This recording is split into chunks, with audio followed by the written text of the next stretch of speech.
හයියාලුවනේ අපි අද යනවා සුෂි කන්න. ඒ ගමනට අපිත් එක්ක අපේ ටීචර්ලා දෙන්නත් එකතු වෙනවා.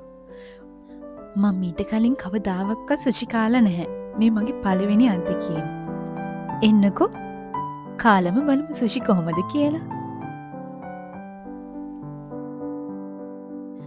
මම සුෂි කාලා නැහැ කිව්වහම අපි ටීචර්ම සිලෙක්ට් කරපු ප්ලේස් එකකට එයා අපිව එක්කන් ගියා. මේක ජපානයේ සුෂිරෝ කියලා සුෂි වලටම ප්‍රසිද්ධ රෙස්ටොරන්ට් එකක්. ඉතින් මෙතනට යන්න කලින්ම ටීචර් අපි 4 දෙනාට අපොයින්ට්මන්ට් දාලා තිබ්බේ. ඉතින් මෙතනින් අපේ අපොයින්ට්මන්ට් එක සබ්මිට් කරලා අපිට අදාළ ටේබල් එකට අපි ගියා.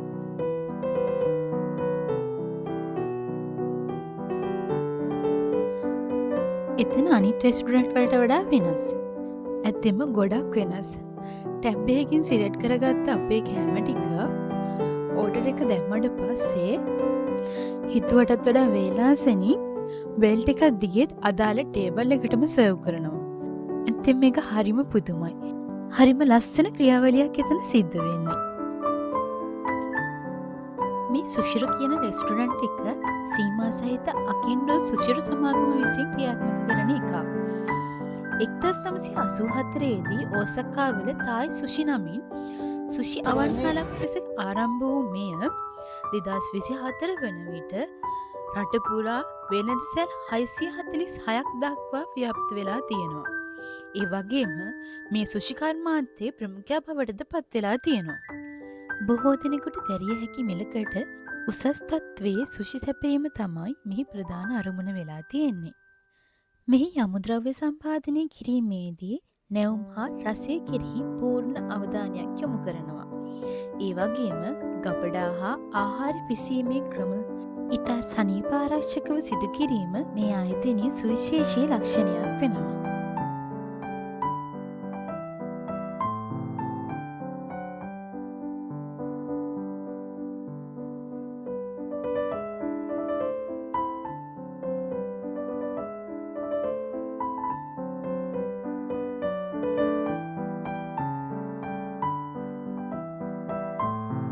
ඔන්න අපේ පළවෙනි ඕඩර් එක ආවා.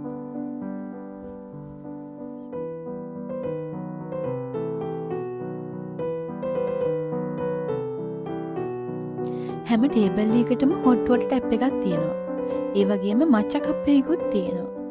අපිට හම්බෙන කප් වලට අවශ්‍ය ප්‍රමාණයට මච්ච දාලා හොට් වොටර් දාලා අපේ මච්ච ටී එක හදාගන්නයි තියෙන්නේ.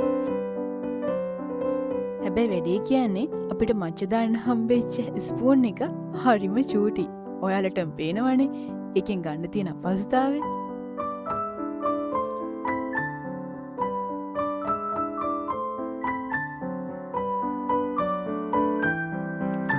ඔන්න මං ගානේ හැමෝටම මච්ච ටී. මම මේ මච්ච ටී එක බිව්වෙත් පළවෙනි වතාවට. හැබැයි මේකේ අමුතු නැවුරාකුත් තියෙනවා.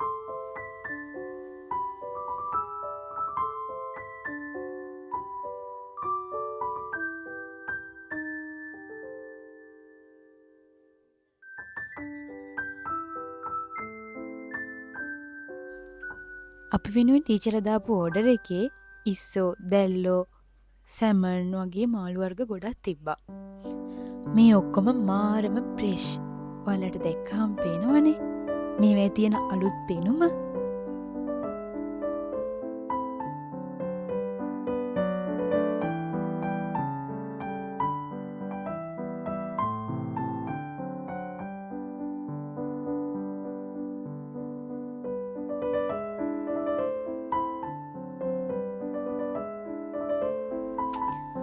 ඔන්න ඉතින් අපි කන්නයි යන්නේ. හරිනේ ගත්ත ගමන් හලාගත්තා. හෂිය පුරුදු නැති කට්ටියට ඔය වගේ දේවල් වෙනවා. ගණන් ගන්න එපා. අන්තිමට ටීචර්ලා දෙන්න අපිට ස්පූන් දෙකකුයි පොක් දෙකකුයි ගෙනලා දුන්නා. හැබැයි ඉතින් මං අතෑරියේ නෑ. හෂියෙන්ම තමා කෑවේ.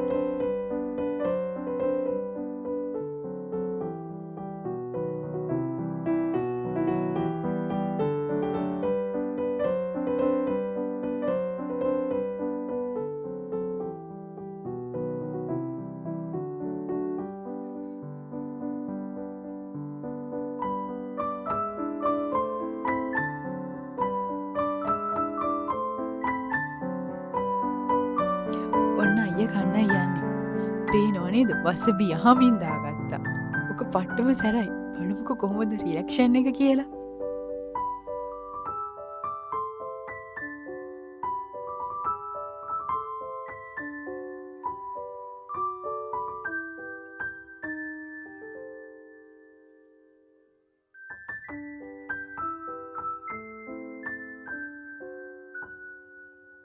අයත් කෑවට පස්සේ ඉතින් මම මොකටද නිකන් ඉන්නේ? මම ඉතින් වසබි චුට්ටක් දාගෙන කාලා බැලුවා.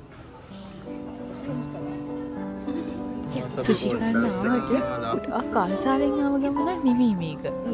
අම්මාලු කියලා හිටනහම ලංකාවේ අයගේ පොඩි අකමැත්තකුත් තියෙනවනේ. හැබැයි මේක මාරම රස කෑමක්.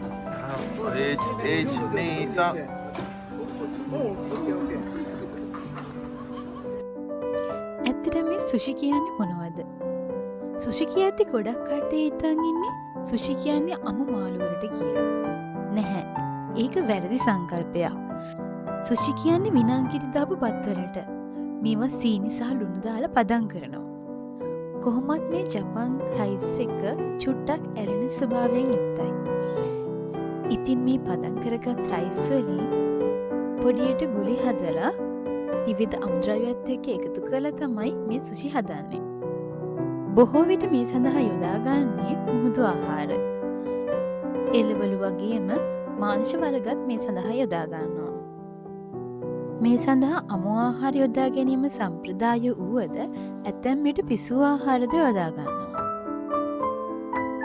ඒ විදිහට හදාගත්ත සුෂි අච්චාරු දාපු ඉඟුරු, වසබි සහ සෝයා සෝස් එක පිළිගන්වනවා.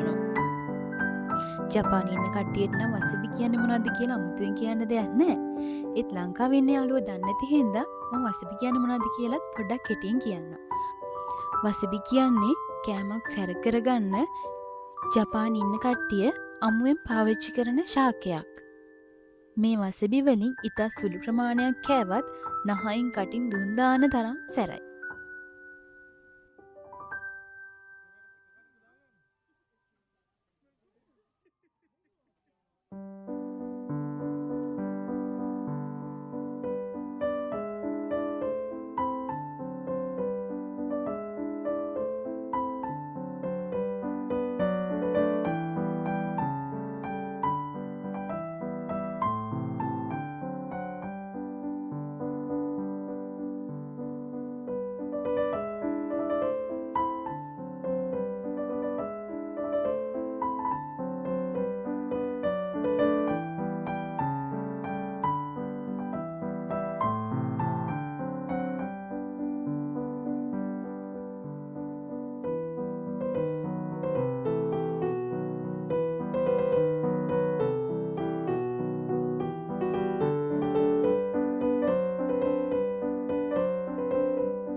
そうですね。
ඔන්න ඔහොම තමයි අපේ අද දවස ඉවරුනේ.